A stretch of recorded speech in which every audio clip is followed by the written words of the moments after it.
Great. Thank you, Victor, for that wonderful introduction and orientation. In this session one, we will go over the systems approach to climate action anchored in health. And we go back in time in 1990 when the first IPCC report came out. Missing was a chapter on human health. Since 1995, with release of the second IPCC assessment that did include a health chapter, the relevance of health has been very clear. And now it's 30 years later. As climate change-driven weather disasters are already upon us, we recognize the urgency for climate action, but our interventions need to be two-pronged. First, building resilience to the risks at hand, but also moving upstream to address the root of the problem, to cut off fossil fuel emissions that are heating the planet, while also utilizing nature-based solutions such as conserving tropical rainforests. So we need to move beyond last-minute reactions, cleaning up messes without thinking to go upstream to tackle the underlying root problems. So to build resilience while also cutting greenhouse gas emissions, it will require a systems approach in strategy and at scale. And this workshop explores foundational elements of this transformation, the what, from across sectors to help to define values and design principles essential for a healthy future at net zero emissions. In July, our second workshop will address the how, affordances and barriers to achieve transformative change. But now we're going to focus on the what.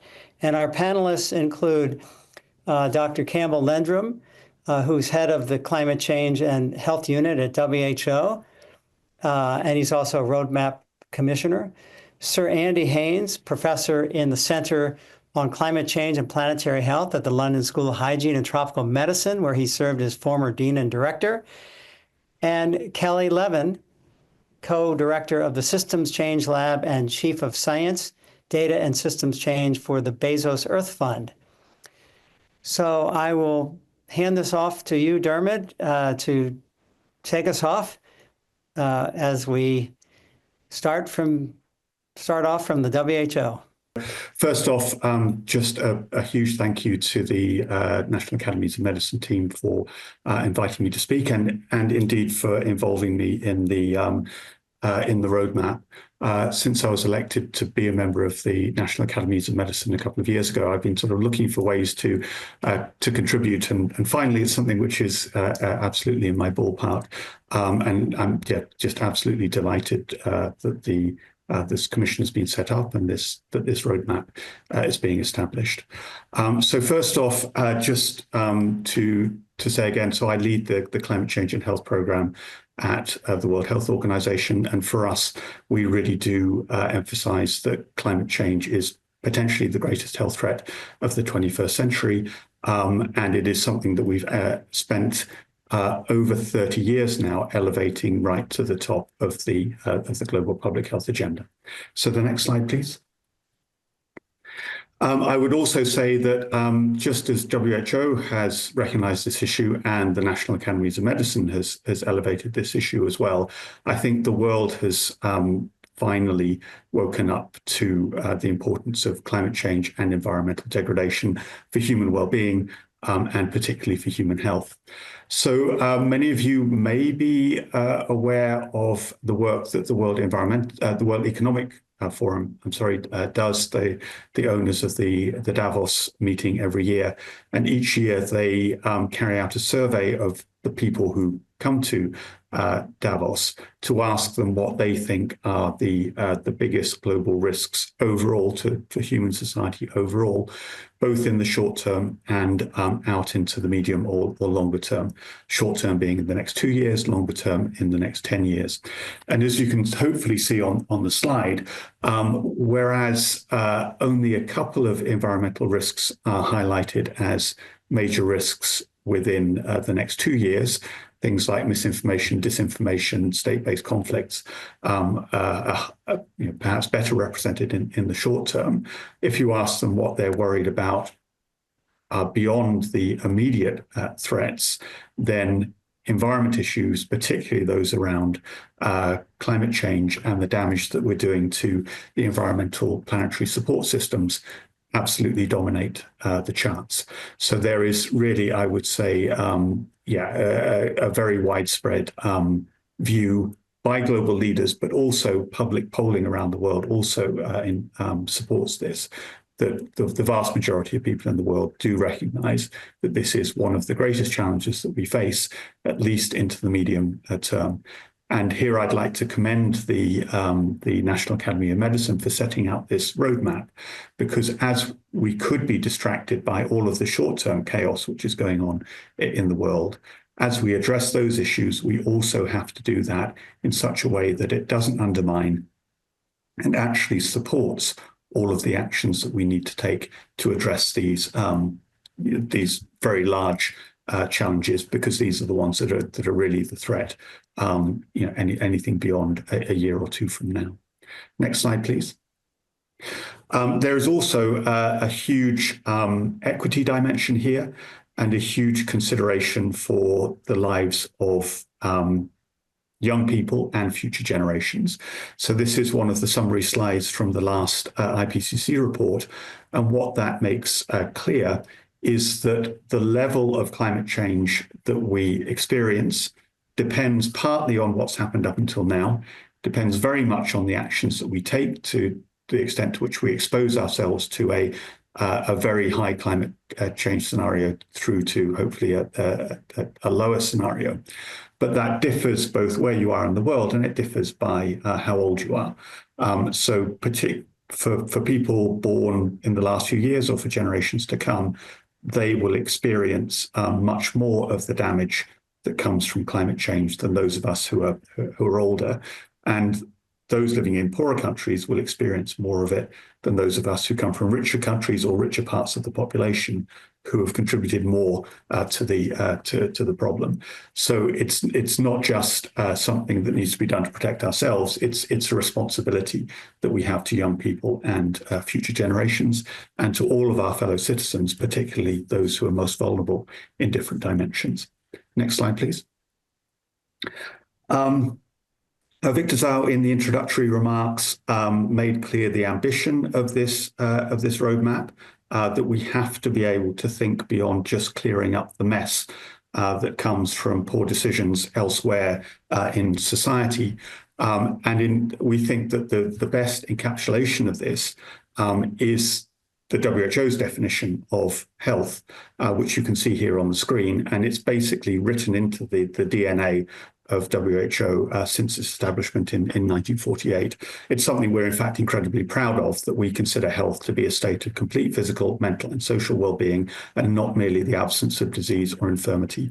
And it is this kind of broad encapsulation of what it means to be healthy in today's world that we think matches basically to the scale of the challenge that we now have from climate change and other aspects of environmental degradation. Next slide, please. So to quickly go through why we think it's so important to center health in the discussions, but also why it's so important to have a broad definition of health. That's because in this context, the connections between climate change and health are so diverse and so large that they can't be encapsulated in anything other than a full systems-based approach. A full systems-based approach taking the health system as a whole, but even looking beyond that, as you heard in the introductory remarks, to look at the systems which determine health. Because when we look at the ways in which climate change is already impacting on human health and is projected to have even more severe and inequitable impacts in the future, we see that it's everything from heat waves to more extreme floods and droughts, to more conducive conditions for the transmission of infectious diseases, whether that's through water, by insects, and so on. But also, perhaps most importantly, and most fundamentally, the threat that climate change presents to the underlying environmental determinants of health. So the availability of food, the availability of water, the availability of clean air, the availability of a safe environment free from conflict driven by environmental degradation. And you can't tackle those challenges unless you take a full systems-based approach. Next slide, please. The other thing to say is that this is no longer just something that we are speculating about in the future. And Jonathan alluded to this in his opening remarks, that at the time that the IPCC first started to take notice of health, it was mainly future projections of health impacts of climate change. The last IPCC report makes very clear that throughout the world and across a wide range of health impacts, we are already observing the negative impacts of climate change. So there's not much good news on this slide across all of those major domains and in every part of the world, even in places like the Arctic. We are already observing and documenting those negative impacts. And the projections are, of course, with a greater degree of warming and a greater disruption to the climate system, those impacts will only escalate. Next slide, please. The other issue that we have is that the more we look, the more we find to be worried about, in this case, literally worried about. When some of us started working on this issue 20 to 25 to 30 years ago, most of the discussion was on some of those impacts, which I just described a couple of years ago. We're now seeing documentation of an even wider range of impacts. And one of the most I would say the most notable emerging impacts in, say, the last 5 years that we and others have been working on in this field is the documentation of the mental health impacts of climate change. We also see, and in this slide, you see another reason for why we have to address this from a systems-based approach. Climate change affects all of those health outcomes along the bottom. It affects the health systems and the facilities that protect people from those outcomes, but it acts through a wide range of exposure pathways, and it's determined by a wide range of vulnerability factors. And one of the most important of those is health system capacity and resilience. So we can't fix this problem just by picking off each of the individual diseases that are affected by climate change. We have to bear down on vulnerability. We have to address each of the exposure pathways, and we have to build health system capacity and resilience. Next slide, please. This slide is basically our best attempt to try and describe what needs to happen within health systems with a single graph. The vertical axis on this graph describes overall health system performance. In this case, our measure of universal health coverage index. The horizontal axis of the graph describes greenhouse gas emissions from healthcare, including the supply chain, in terms of greenhouse gas emissions equivalent per capita. And each dot on the graph is a country. The color coding is our first initial estimates of the specific resilience of individual countries, specifically to the health impacts of climate stress. So not just overall performance, but how resilient they are to climate threats.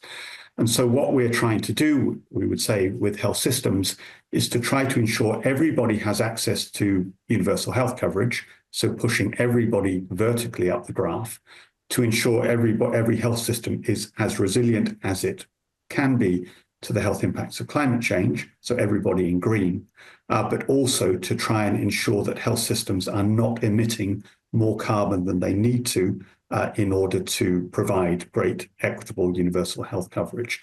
So trying to ensure that the country's health systems stay as far to the left as possible. So this is basically the vision that we have for health systems in the 21st century, if you like. Everybody in the top left in green.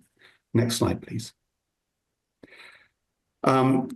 As a technical agency, we publish technical guidance. So for more than 10 years, I think now, we've published an operational framework for building climate resilient low carbon health systems. So this describes how you building out from the core building blocks of health systems, how you can add in climate resilience into each health system function, and also how you can take actions to reduce carbon emissions from each of those functions. And it is critically important that we do that. Health systems people or health people may want to make the case that health should have a pass on cutting its carbon footprint. But when you consider that the healthcare industry is about 10% of the global economy, and it's somewhere in the region of 5% of carbon emissions, we all have to play our part. And we think that we can do that in a way that reinforces rather than distracts from universal health coverage and climate resilience. Next slide, please. I'll go through this relatively quickly, but it's just to point out that this has to go very far beyond health systems. If you could click through the animations on this slide, please. Everybody has to cut greenhouse gas emissions soon and deeply if we're to stay within the safe limits that have been negotiated amongst countries through the UNFCCC process. Unfortunately, we're currently much more on the red path than we are on the blue to green path that we need to be on. So the whole of society basically has to get behind decarbonisation. Next slide, please. But to make the point that was alluded to earlier and that Victor was alluding to about the health co-benefits of climate actions, this slide basically describes in pictorial form how climate change people may see the problem. You get emissions from different parts of the economy, from agriculture, industry, transport, and so on. Those contribute to the overall emissions of greenhouse gases, which are driving climate change. But from a health point of view, if you consider the health implications of decisions that are taken around the way you produce electricity and heat, the way that you provide urban transport, that has huge implications directly on human health. And this is where the opportunity for health co-benefits comes in, because as we bear down on those emissions, we can also do it in a way that saves an awful lot of lives directly. Next slide, please. And if we don't, we're in trouble. The most obvious of these connections, I would say, is air quality. From the WHO point of view, we consider that 99% of the world's population breathes air which exceeds what we consider to be, what we have assessed to be safe limits for human health. And that kills basically one person every 5 seconds. It's as big as any health risk factor that we have. So the transition from clean energy is not only the fix for the climate crisis, but it has the opportunity to save potentially more lives than almost anything we could do within health systems. Next slide, please. I'm getting to the last of these slides, but just to make clear that we actually have many of the solutions in place. If you look across what the IPCC proposes as the solutions to the climate crisis, so solutions in the energy sector, in agriculture and land use, transport, and so on, it's clear that not only do many of those already save a lot of money, so anything in blue on this graph already would save you money to do these things, but many of those things are fantastic for health. Clean energy, sustainable and healthy diets, safe public and active transport in cities, for example, are huge opportunities for advancing public health. Next slide, please. The last couple of slides that I wanted to present were just to make clear why it is so important for the health community to engage on this issue. The first of these is the evidence. Basically, the evidence is that if the world is able to meet the commitments it has taken to address the climate crisis, we could save so many lives that the value of those health gains would actually be larger than the cost of fixing the climate crisis. The health gains actually pay for addressing climate change. So it's really important that we take this opportunity, we put that evidence on the table to guide those other sectors. Next slide, please. And this should not be a difficult choice. The science is absolutely clear on this, both on the threat side, you can see on the left-hand side of this figure, and on the opportunity slide. And this is, these are firm conclusions from the latest IPCC report. Next slide, please. The final points I wanted to make in the last minute or so about who actually says this, who's going to make this argument. The first is to say that WHO is absolutely making this argument. In the latest health agenda for the next 5-year period, WHO, and that includes our 194 member states, have elevated climate change to be the first of only 6 strategic priorities within WHO's within the global health the agenda. That's a massive elevation of the climate change issue. So WHO and our member states are making this absolutely clear at the global level. The next slide, please. Mm-hmm. it's really important that we also, that frontline health workers also make this case. If you look at the most trusted members of society, the second most trusted profession in the world is doctors. They're only beaten by nurses. They're both on our team. So it's really important that frontline health workers are also now mobilizing behind this. Next slide, please. I'll skip over this one, I think, just in the interest of time. But this is the final slide, because I think this is perhaps the most important message that I have, that it depends, when we're arguing for what we're arguing for, it depends what our vision is for the future. And it depends what we think we should be arguing for as a health community.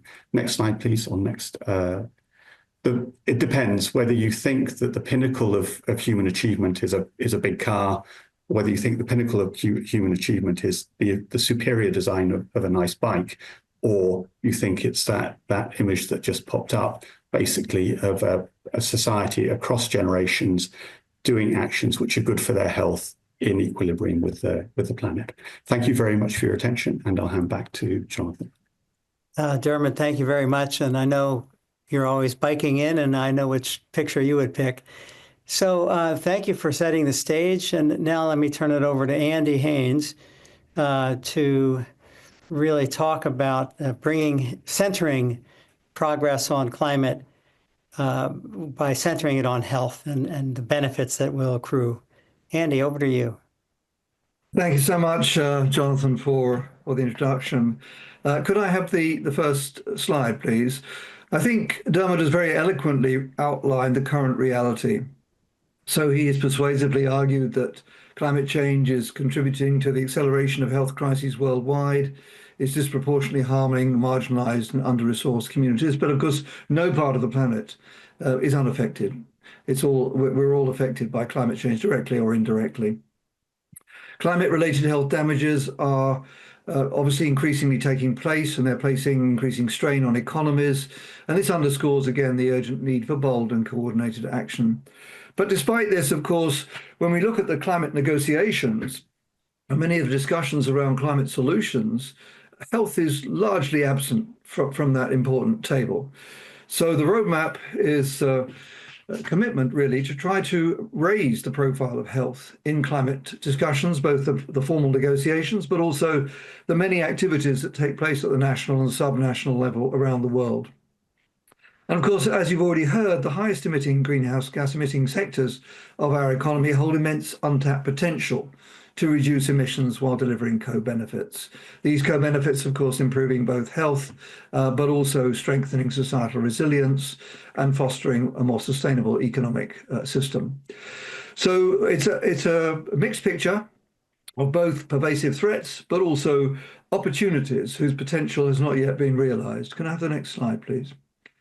So this roadmap activity aims to address these challenges. And of course, we have to start from the realization, which has also been mentioned by Diarmid, that there is a profound inequity in the terms of the drivers of climate change, with the top 1% of emitters, at least of carbon emissions, responsible for about 17% of emissions, and the top 10% responsible for virtually 50% of emissions. So we start off with a profoundly skewed emission profile of the world's population, both in terms of where people live, countries, but also populations within those countries. And those will have to be addressed in any just approach to addressing the challenges of climate change. Next slide, please.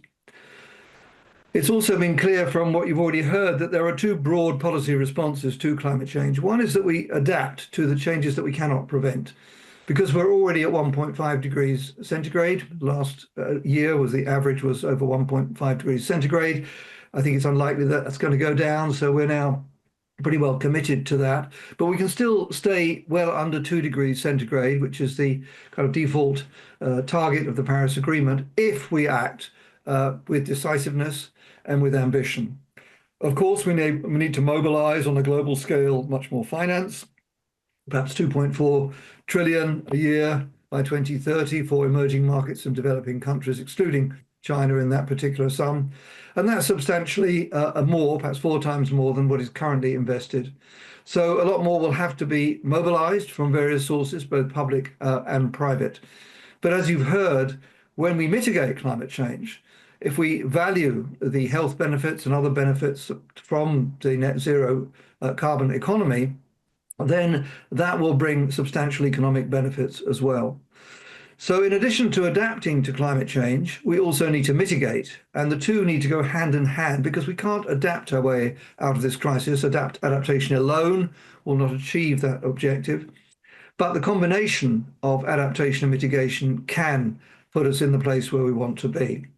Increasingly, I think we need to integrate both adaptation and mitigation, because traditionally these two communities have worked very differently. So the adaptation people work very much on reducing disaster impacts, for example, creating more sustainable crop yields, resilient agriculture, climate resilient agriculture, and so on. Whereas the mitigation community tends to work on decarbonizing the energy system and, of course, on the food system itself. And the food system both embodies both adaptation and mitigation elements, because the food system is the main driver of biodiversity loss, but also contributes perhaps up to 30% of greenhouse gases, notably methane from ruminants and from other sources. So increasingly, we need to integrate these strategies. And one way of doing that, of course, is through nature-based solutions, which do embody elements of carbon capture, carbon trapping, carbon sequestration, as well as helping to adapt to climate change, for example, by cooling, by reducing the urban heat island, or by soaking up excessive rainfall and preventing or reducing the risks of flooding in cities, to give just two examples.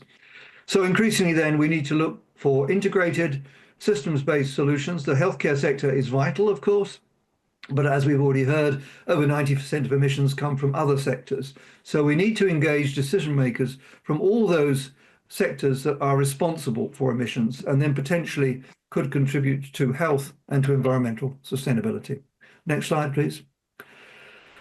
This infographic just attempts to summarize the pathways by which climate change mitigation actions are linked to health. And I won't go into detail, but what you can see is that there are a number of pathways which are really dominant. And in our Pathfinder report, which is which is available on the Lancet website, you can download it, published it late 2023. This documents the magnitude of the healthcare benefits that could arise from the application of effective and equitable climate mitigation policies. These include phasing out of fossil fuels, for example, more sustainable transport systems, which have the dual benefit of both reduced air pollution but increased physical activity. If you include walking and cycling, and public transport, of course, also often involves some physical activity. Housing and the home, better insulation, improved household air quality, as we've already heard, can also benefit human health and the climate as well. And of course, land use, less deforestation, livestock emissions reduced, but the transition to healthy plant-forward diets, particularly in those countries and societies which consume large amounts of animal products.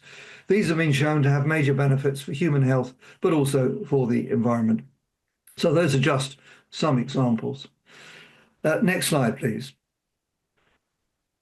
And you can see that from this slide from the IPCC, the Intergovernmental Panel on Climate Change, conceptualizes the contrast between unsustainable and fragmented climate actions on the right, where lots of individual actions may take place, but they don't synergize with each other. They don't achieve the necessary speed and scale of change, contrasted with integrated systems-based transformative actions, which integrate societal goals, environmental goals, including climate, of course, and the societal goals, including, of course, improved health.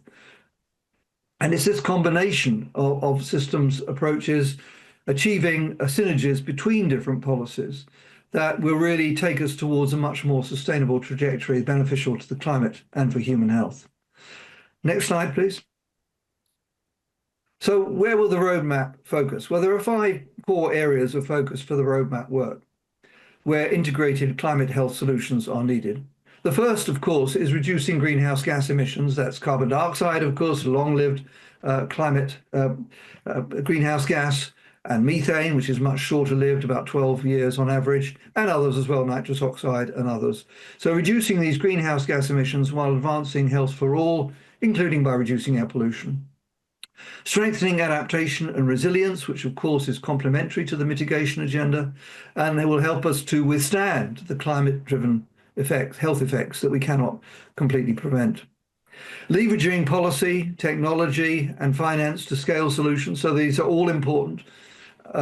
Regulation, governance, policies, technologies, obviously, finance all need to be leveraged in order to scale the solutions at the necessary speed to achieve these climate goals. Shifting social and economic and behavioral norms to take us towards a society in which sufficiency is more dominant, in which we place more value on health and sustainability to enable systems transformation. And of course, building cross-sector collaboration for systems change. These are all key areas of focus for the roadmap. Next slide, please.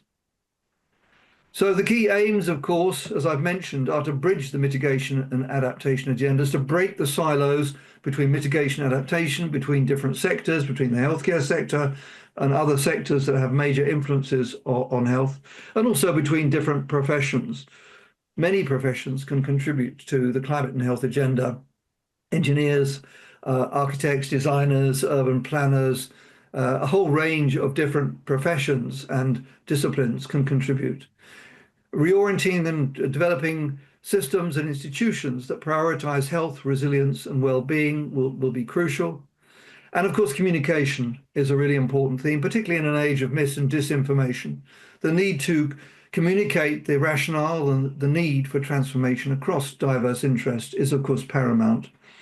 And finally, helping to navigate shifting economic and geopolitical landscapes, which have already been referred to advance more inclusive, resilient and sustainable models of governance and cooperation, which will be so important in taking us forward over coming decades. Next slide, please. Looking at the timescale, we aim to move reasonably quickly, but of course we want to collect and synthesize a lot of evidence and try to take into account a range of viewpoints, including those of you who are on this webinar, this workshop. Establishing an international commission of about 20 experts is well underway. These will be from diverse geographies, from different sectors, different areas of expertise. Synthesizing evidence is crucial because no single piece of evidence can show us the way forward. So synthesizing the best available evidence from the growing scientific and other literature is vital. Conducting policy dialogues and expert consultations to tap into the expertise around the world, but also in different sectors, and to organizing public information gathering workshops will all be key parts of the roadmap activities. By 2026, we aspire and aim to author the final roadmap report, which will detail a range of strategies, priorities for action, particular suggestions around implementation pathways and critical leverage points for systems transformation. And then following that, the roadmap group will conduct extensive dissemination and engagement activities to promote the uptake of the findings of the report. Next slide, please. And the workshop series, well, you're already part of the workshop series, of course. So we're in workshop 1, as you've already heard, which is about establishing health as a unifying theme to drive the systems transformation that we want to see happening across key economic sectors. The second will be in late July, which is very much focusing on how we achieve this change at the level of necessary speed and scale, identifying critical enablers, strategies and levers to accelerate transformative and health-centered climate solutions. Workshop 3 will be looking at how we can learn, particularly from the experiences of lower middle income countries, some of whom have been remarkably successful in achieving pretty high levels of health at relatively low levels of environmental impact. So we aim to learn from the lessons of these pioneers in helping to inform the approach going forward. So it may well be, as we believe it is, that high-income countries have a great deal to learn from lower middle-income countries about how to achieve social and health goals at low levels of environmental impact. And then workshop 4 will be around scaling.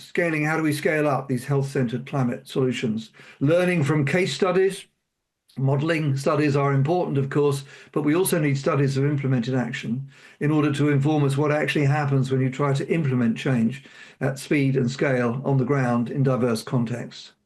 Next slide, please. So I think it's fairly clear that we have diverse target audiences, and 5 important target audiences with the authority, responsibility, or influence to drive systemic change are obviously governments, not just national governments, but also subnational governments as well, at the city level, where we see a great deal of very vital and vigorous activities taking place. So national and subnational levels. Private industry and business obviously has a crucial role to play because they are shaping the markets for many products, and they can obviously influence the environmental footprint of their own activities in a major way. Academia and research, and I would say that in the past, academia and research has tended to operate itself in silos, and certainly public health has tended to do that in my experience. So increasingly, we're reaching out to other disciplines that can help us break away from these very narrow silos so that we can generate the evidence in a way that can influence policy across the different sectors. Civil society is a very powerful, important voice, including, of course, the voice of youth, as we've already heard. So including and embracing civil society viewpoints will also be crucial. And of course, we know that many solutions have to be designed from the bottom up. You can't impose them on people. That often causes pushback and it constitutes a barrier to change. So engaging communities and learning from communities about how they co-design and co-implement solutions will be an important part of the roadmap activity. Next slide. So I think this is the final slide. So the desired impact in conclusion is to move beyond incremental progress and sectoral silos to a much more holistic, integrated systems approach, acknowledging the need for both short-term successes, but also long-term strategies, equipping decision makers across a range of different decision frameworks, so through government, industry, civil society, and multilateral institutions with evidence-based and actionable solutions, fostering the adoption of place-based interventions by encouraging the replication and scaling up of contextually relevant successes, accepting there will be a diversity of these, and of course engaging key champions, including, of course, many of you listening to this workshop in and across sectors to implement and sustain the transformative health-centered systems change that I think we all want to see. Thank you very much.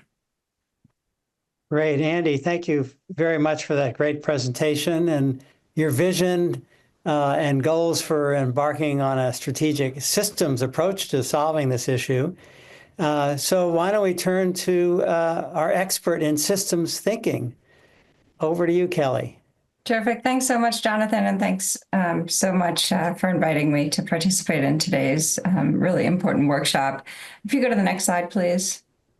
So I think we've heard about the important intersection between climate and health. And when you think about even just climate goals alone, but many of which create very significant co-benefits that strengthen public health while reducing greenhouse gas emissions, we're woefully not hitting the mark. And if you think about our Paris Agreement goals, what it would require to actually get on track, it's akin to reducing recent rates of deforestation loss 4 times faster than we've been making progress to date, and shifting diets in high consuming regions of ruminant meat 8 times faster, and expanding public transit while we've made some gains 6 times faster, phasing out coal and electricity generation 7 times faster, and so on. So we need very significant systems transformation to meet our climate goals and, in turn, our health goals. If you go to the next slide, please. If you look at how are we doing towards these goals? We did an assessment of 42 indicators, just a snapshot of indicators across all key emitting sectors, and only one was on track, and that was the share of electric vehicles and passenger car sales.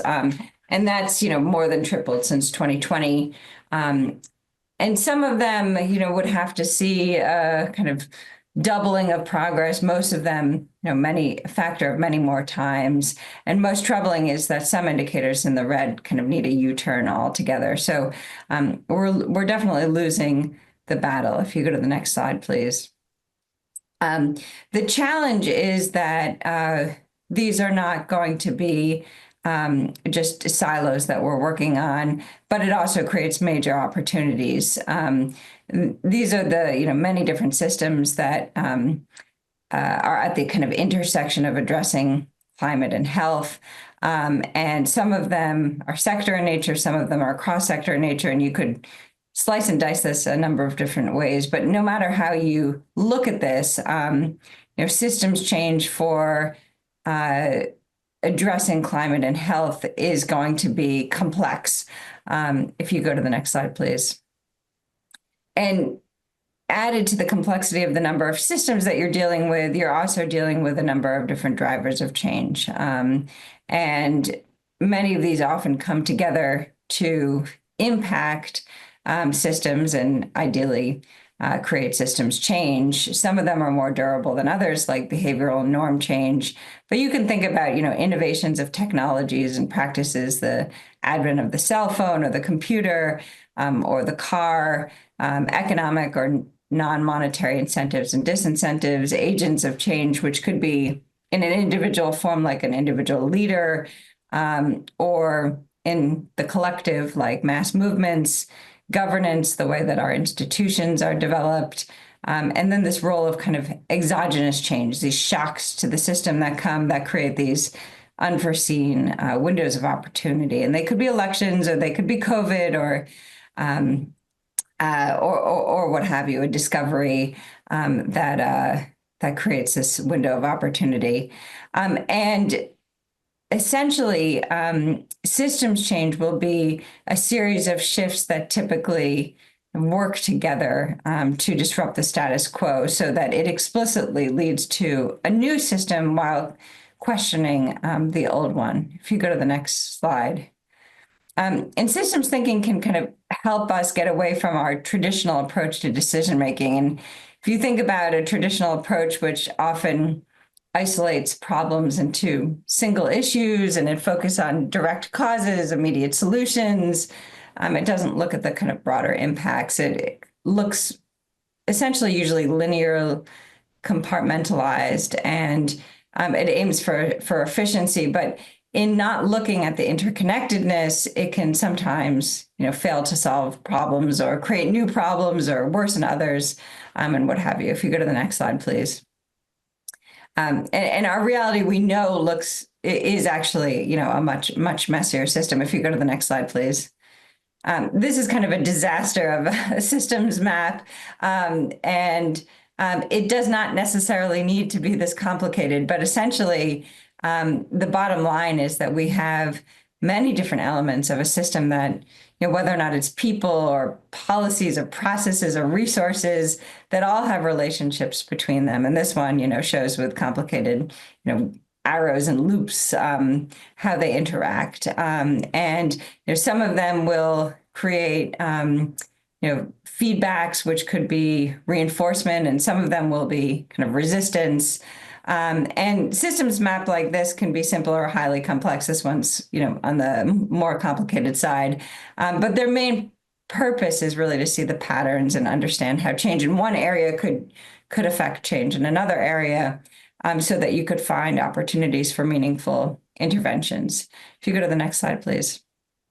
But essentially, when you are dealing with such complex systems, systems thinking can be very, very helpful for thinking about how do you affect systems change. And essentially, what systems thinking does is it kind of reveals the hidden patterns, it surfaces root causes, it unlocks these leverage points that can turn very scattered efforts into more cohesive, lasting impact. So, it helps you see the whole rather than just the parts, and patterns of change rather than static snapshots, and helps to think about the interconnections between systems and within a system.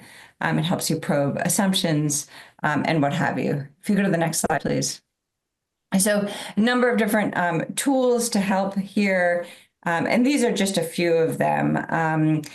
Systems mapping helps visualize these complex relationships.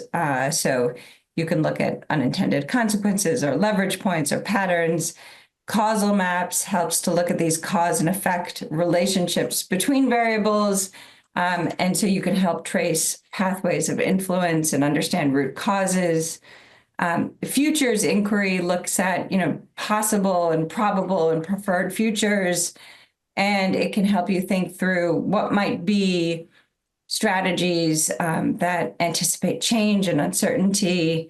There's something called the multi-level perspective and an iceberg diagram that looks at different kind of layers of a system when things are small scale and a niche scale, and then emerging into a regime and finally a landscape that can help you understand where to move change to be effective.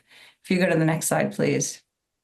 So essentially, systems thinking, no matter what the tools are that you use, has a lot of advantages, helps you kind of surface these root causes, what's at the underlying basis of a problem, so that when you design interventions, you're actually going after the root causes so that the problems don't continue.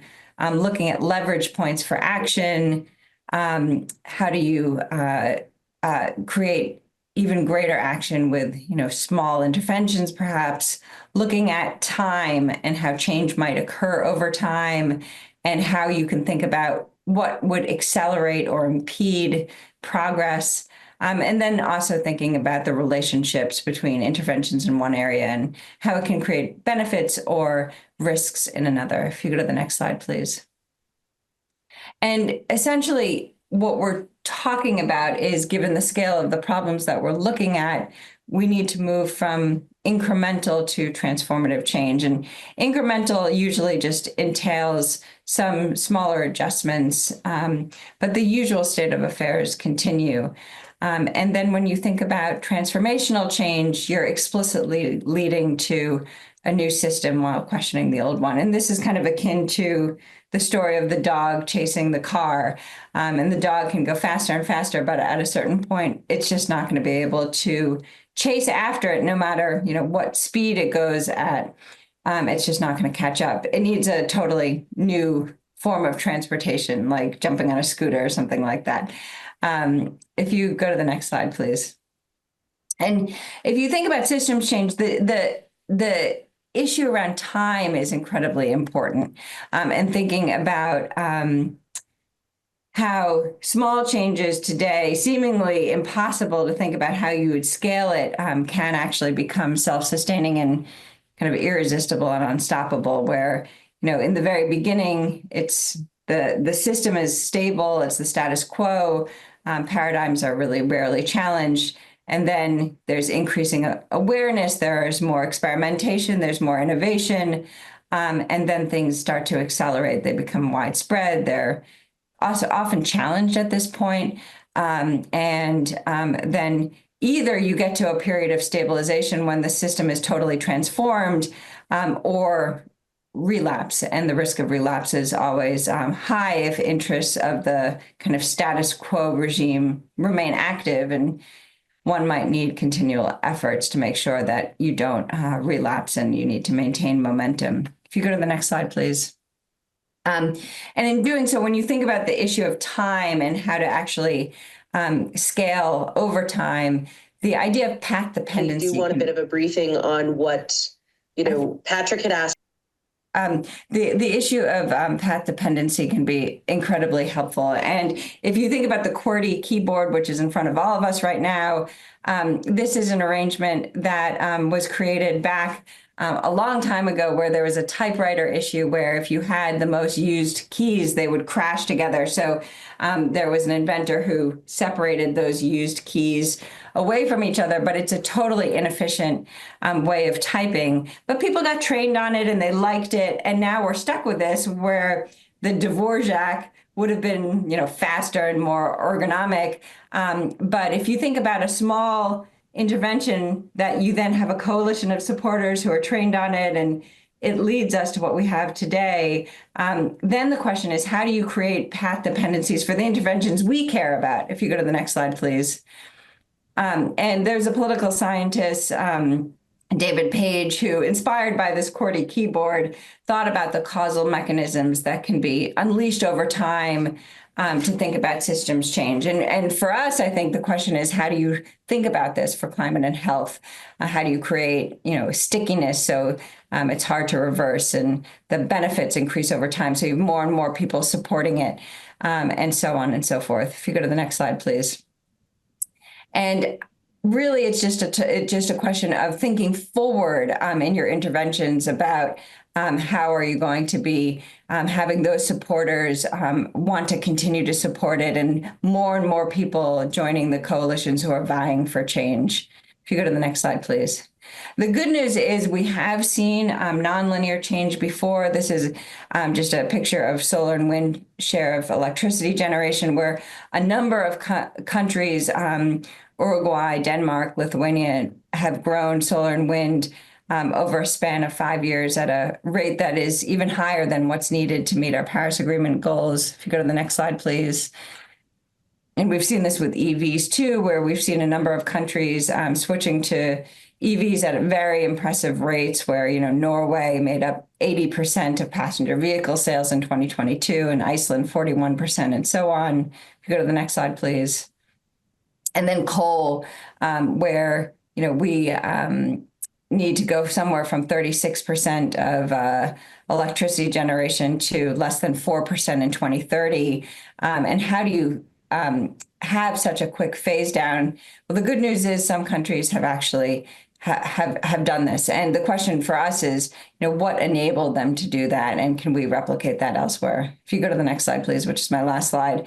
I guess it just, in some systems thinking for systems change, doesn't need to be incredibly complicated. I think one could even make tremendous progress by just thinking through a number of different questions. When you're designing interventions, does it address the root causes? Does it think about scale? Does it think about sustaining itself over time? Does it think about mitigating unintended consequences or adverse impacts? Does it think about the dependencies, whether or not it's, charging stations for EVs or materials? Does it think about how risk is managed? Something that is designed for climate and health is definitely going to deliver meaningful co-benefits, but it could even deliver it outside of the climate and health space. And does it consider timing, these possible windows of opportunities or potential positive tipping points, or the path dependency? So I'll pause there, and thank you so much. Kelly, thank you for that really insightful presentation. And now we're going to have a Q&A for everyone for the next 20 minutes, and or 15 to 20 minutes. So I want to give people a chance to think about their questions. I have commissioners' questions, which I'll be asking first. But I just want to say that, Kelly, from your first slide, where you point out the dire need for reducing our deforestation rates 4 times and expanding public transportation 6 times, phasing out coal 7 times faster, raising investments in low carbon energy 10 times faster, decarbonizing cement 10 times faster, lowering consumption of beef 8 times faster. We really need transformational change and not incremental change. Absolutely. So one of our commissioners, this is from Marianne Hancock, asked one question to you, which is, do you have any, concrete example of, systems analysis where we saw an outcome from a nice systems approach? Of course, tomorrow will be, or or in session 3 tomorrow, we'll have Sandrine talking about the Club of Rome report, and there'll be examples from that. But Marianne asked us if you have an example right up front that you can point to. Yeah, I mean, one example that comes to mind relevant to the climate and health space is in South Africa, which I believe we'll be learning from in our second workshop as well, where greenhouse gas emissions were added to an air policy regulation. So it was looking at other pollutants that then added greenhouse gas emissions to it. So that was quite interesting because it was a much more holistic approach, taking into account multiple pollutants with a health lens that cut across all sectors, and quite innovative, where I think, typically those working on air pollution versus greenhouse gas emissions regulation were quite siloed. And I think that also created a nice entry point where citizens often are going to be prioritizing the health over mitigation outcomes, and it created an entry point for addressing climate change in the earlier years. That's one that comes to mind right off the bat. Great, thank you. I want to go back to Diarmid. This is from Commissioner Joyita asking about, we have air quality standards that are pretty strong, or at least, they're well documented and targeted to try to achieve. But we don't have such strong markers for temperature. There's a desire to stay below 2 degrees centigrade. And so Dr. Gupta is asking, could there be some set boundaries or standards that would be more guiding if we look at targeting temperatures? Joita, maybe you should ask this question. I think you can. Thank you. I need to be able to speak. Can you hear me? Yeah. We hear you. We hear you. So basically what happened in the climate negotiations, because in international law, a country is not allowed to use its own country and cause damage to others. And even though that principle was adopted in the 1992 Rio Declaration, it was deliberately omitted from the Climate Convention. And so basically there was no discussion about what the level should be. So when you look at air pollution and you look at the WHO proposed standards, some of these standards are really pretty good, because you're trying to reduce, I think, deaths and disease to less than, I think, 0.7% of the world's population. It's quite a small number. But when you look at climate change, already at 1 degree centigrade, 1% roughly of the world's population is already at risk. And as it goes up to 1.5 and 2, you will see the number of people at risk increasing. And so in our Nature paper, Rockstrom and I and the other rest of the team, we worked on 1 degree as the just target as opposed to 1.5 or 2. And so I was just curious about the fact that our standards protect different levels of people, and maybe something like that is something we should be working on.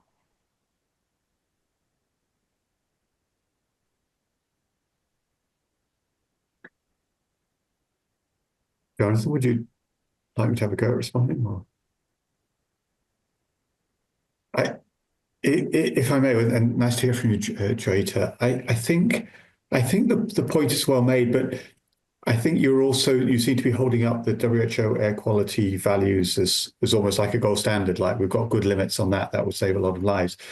From a WHO point of view, we have to be sort of modest about this. What we're doing is saying that this is the level which would be safe to breathe. The number of countries that are actually meeting those guideline values is extremely low. So we can tell you from a scientific point of view what the target should be. A little bit, as you were describing in your intervention, the degree to which countries decide to enforce those targets or to put them into law and meet them is a different question. And we can't claim to be successful on, I don't think, on air pollution. But we don't even have a gold standard on climate. We have a bronze standard with the 2 degrees. That's right. Okay. Yes.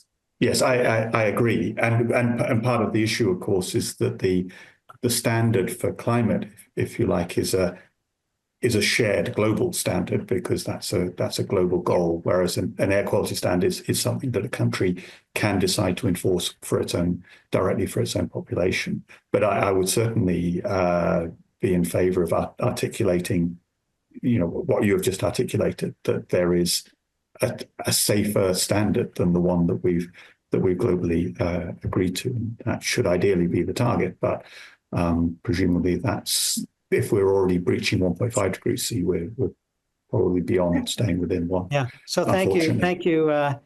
So for the sake of time, I'm going to go ahead and read the questions, because we have lots of questions coming in. Diarmid, one more for you from Commissioner Marianne Hancock. Given the existence of WHO's robust framework and the IPCC's solutions identification, what should the National Academy of Medicine roadmap seek to add or activate, within the WHO framework? I'll be very quick on this, because I think the answer is largely, or the working towards the answer is the roadmap and the approach to systems change, because it's relatively easy for us to say what should be done in terms of what the health system should look like, what the standards should be, and even to make the economic case as to why it should be like that. The path to get over the political boundaries, the financial investment boundaries, the accountability challenges, barriers, I should say, in order to achieve that is the real question. And so that's why we need an actionable systems-based approach that pulls all the levers of policy interventions, financial incentives, culture change, having good communications by trusted champions in order to reach that goal is what we actually need. So that, and we don't have it, otherwise we would have got there. Or if we have it, we haven't followed it through. If we have the roadmap, nobody's actually driven down that road. All right. Okay. I have, this is a question for any of you three from Commissioner Dr. Howard Frumpkin. For all speakers, we've referred to individual sectors in which change is needed, but across all sectors, do we need a new economic system to address climate change? I can address that. Yeah, that was actually one of my little icons in the beginning, because I think there are these kind of underlying systems that underpin all of the sectoral systems. And when you think about the fact that GDP grew 7,000% between 1960 and 2024, but while it's had many societal gains, it's come to an incredibly high cost to well-being and equity and planetary sustainability. Absolutely. We definitely need to reform our economic system. And I think, some of this even our underlying tools for decision-making don't really embed climate and health and nature into them. We also don't have, metrics that underpin decision-making and economic planning and policymaking that look at are favorable for climate and nature and equity outcomes. And then certainly our economic policies in themselves are not leading to, and sometimes propping up systems that are counter to climate and health outcomes. So I think that's going to be incredibly critical. I mean, even if you think about the fact that like $1.7 trillion is being dedicated to harmful environmental subsidies, there's a lot to play for right now. Right, thank you. Andy, I have one from the Keshav Jha. Can we quantify those climate and air pollution impacts on health in economic terms to generate interest among policymakers around the world? Yeah, thanks. Well, we've quantified the number of deaths from fossil fuel-related air pollution fairly recently, and we estimate those about 5 million, something of that order globally. Of course, then it depends on how you put a value on those. If you use a value of a statistical life, which is commonly used by economists, then of course you come up with potentially trillions of dollars of adverse effects and potentially turning that around, potentially very large co-benefits, economic co-benefits. The question is whether those kind of economic values resonate with policymakers or not.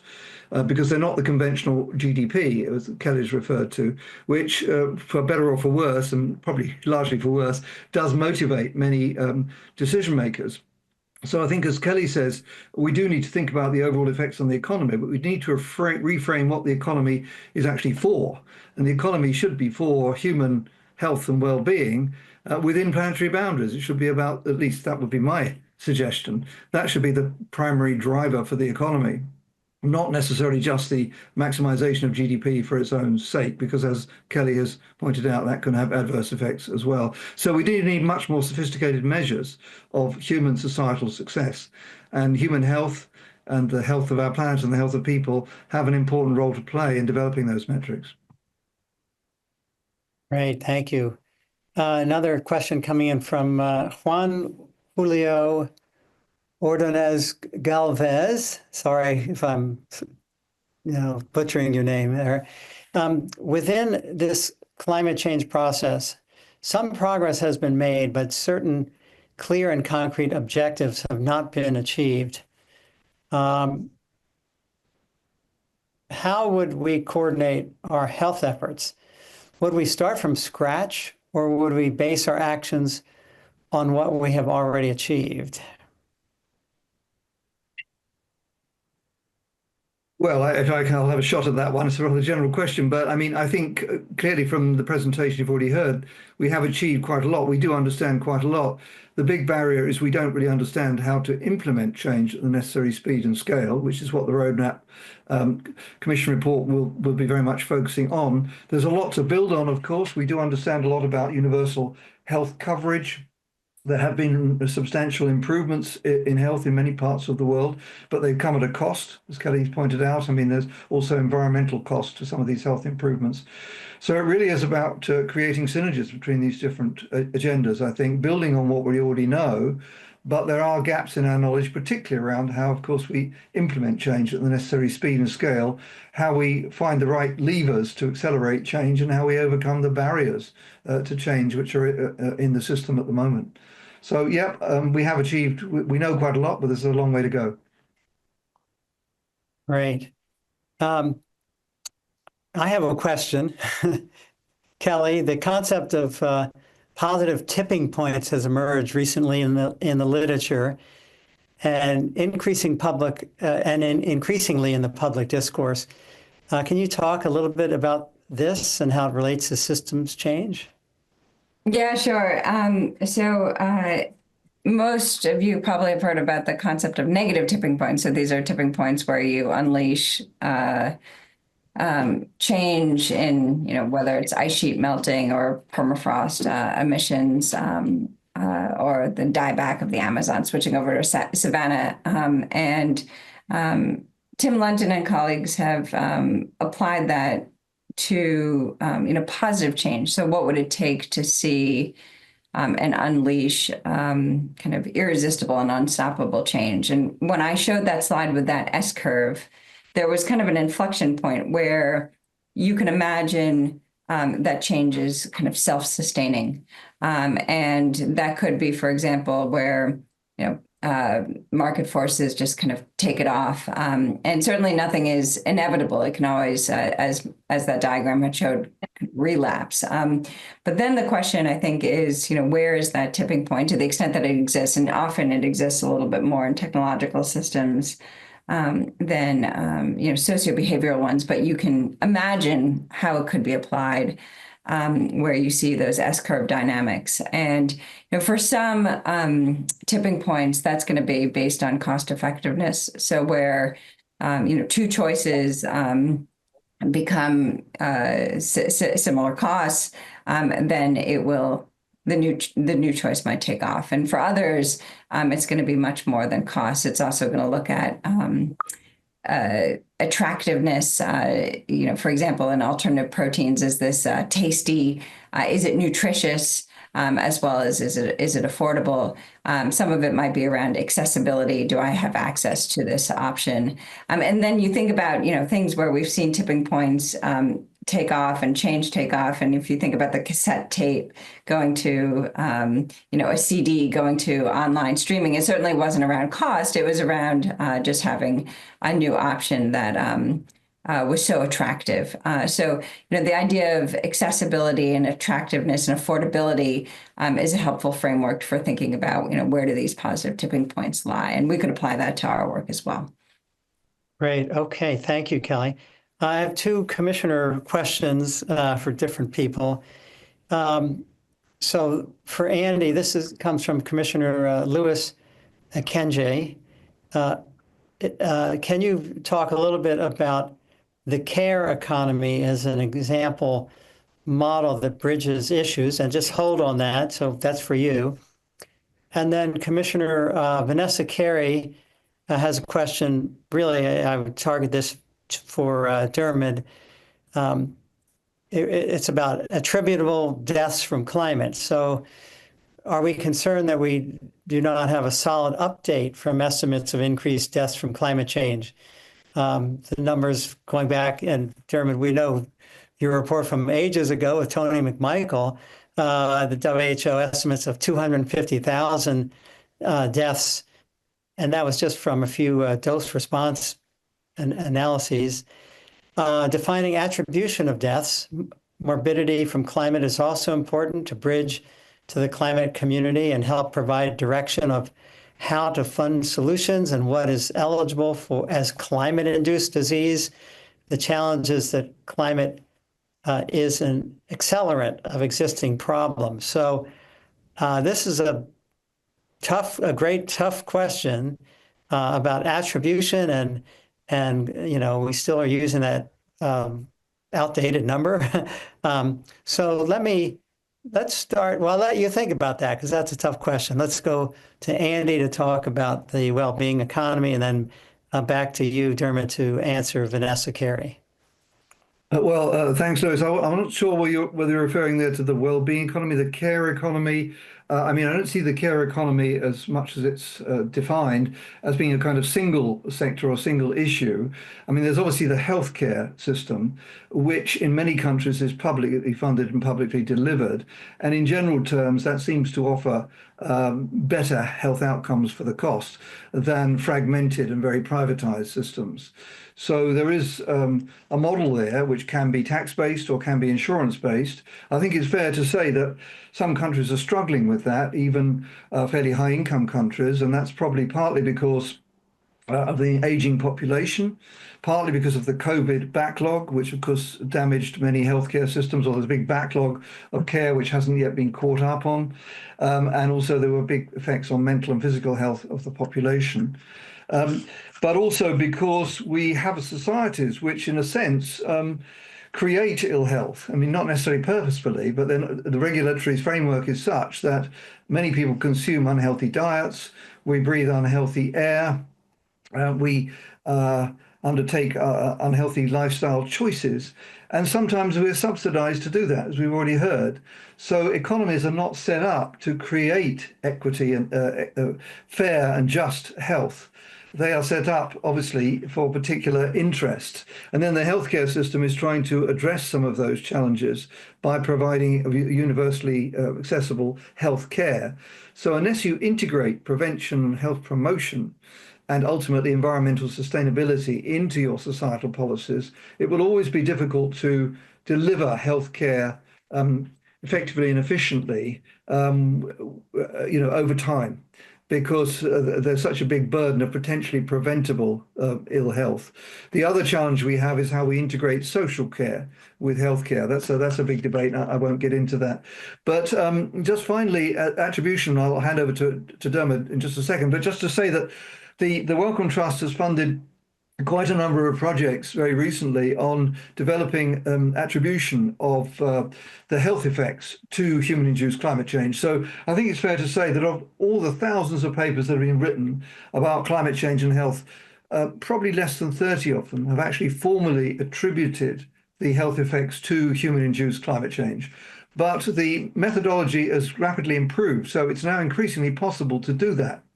So we're going to see in the next few years a lot more studies that will undertake formal attribution exercises and enable us to get a much more active picture of what proportion of the current disease burden can be attributed to human-induced climate change. That will in turn feed into much better projections. So I'll hand over to Diarmid for his response. Yeah, and I'll just quickly interject and say, just last week, there was a paper in Nature advancing climate attribution. So this is quite timely and very important. Very important over here in the U.S., especially as there are a lot of court cases now trying to look at fossil fuels as knowing what the impacts would be and holding them accountable. So it's all about attribution science is really important over here. Okay, Diarmid, over to you. Yeah, no, thanks for the question, Vanessa. I think, as you say, how concerned are we that we don't have a great number, or, a recent one and a comprehensive one? I'm somewhat concerned. I would say it would be much better if we had more comprehensive estimates, updated estimates.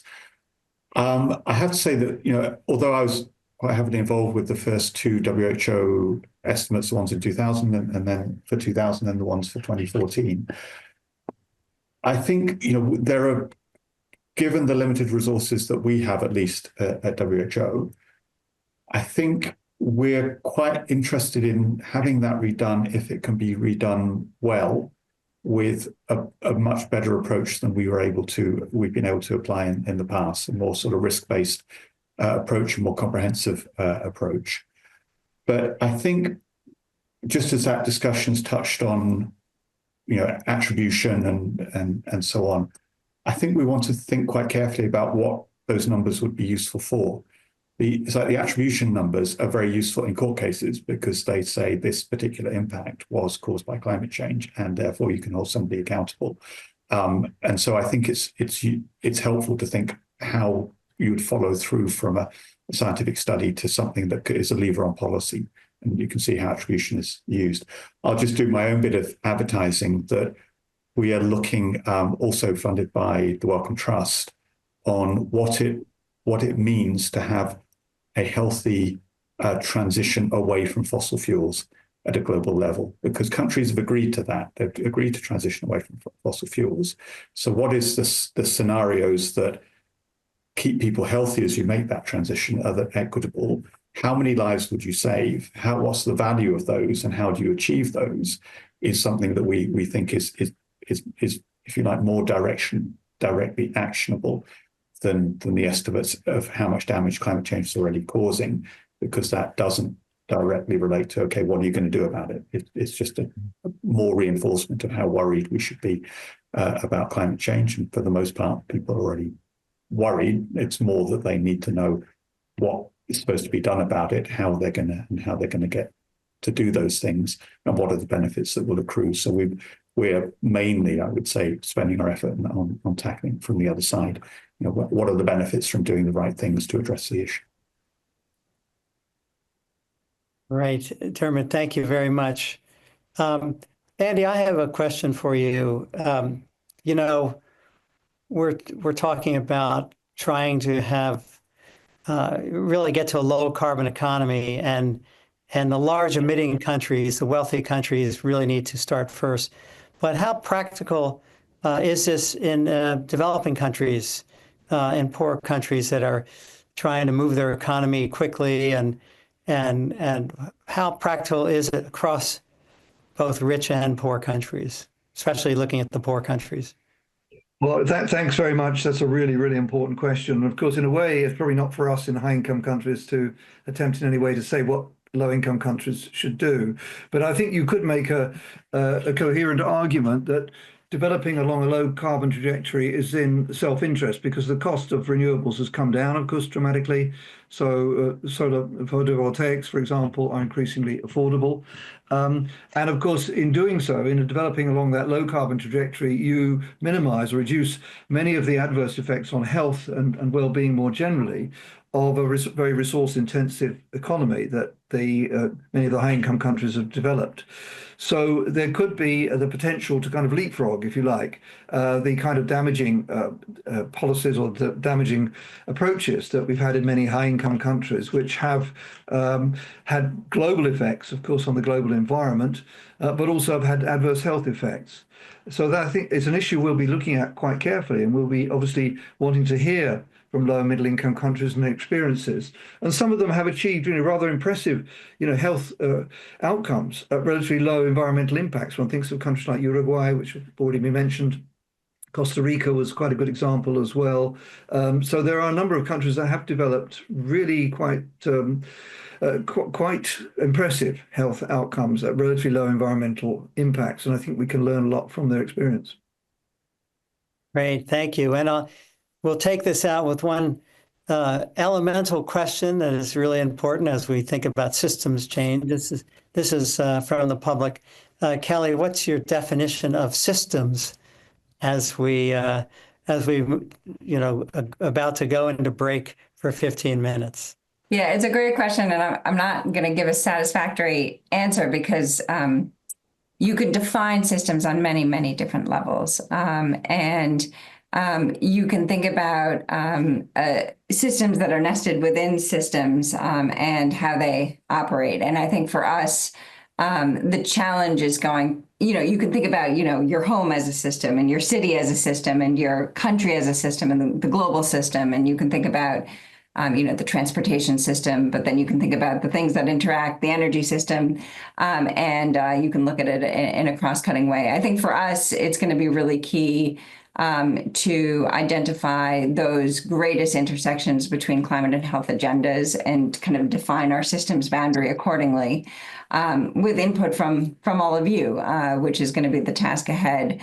And it'll be an exciting journey to do that. There's no right answer, but we certainly want to make sure that we hit the biggest areas of synergies and